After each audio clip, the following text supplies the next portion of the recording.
Hi, it's Danny. I'm going to be showing you how to replace your color that fell off of your braces. So we're going to give you this little ring. This has all the colors on it. So you can see they're like little tiny rubber bands. So what you want to do is take your hemostat, grab the tie from the very edge. If you grab it too close in, you're not going to be able to get it on the bracket. So you want to give yourself as much space as possible to work with. So just grab it from the very edge, pull it off of this little ring.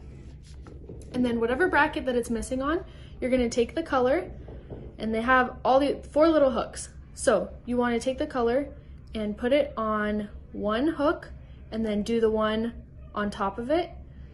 So once it's hooked on that side, then you'll go to the other side and do the same thing. Make sure it's on all 4 hooks, and then once it is, you're just gonna release the hemostat. So I'll go over it one more time.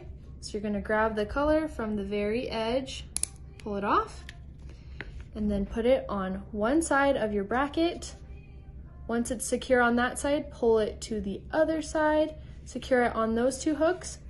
And once all 4 hooks are good, then you're just gonna let go of the hemostat. And that's it. If you have any issues, you can always just call us or text us and we'll try to help you out.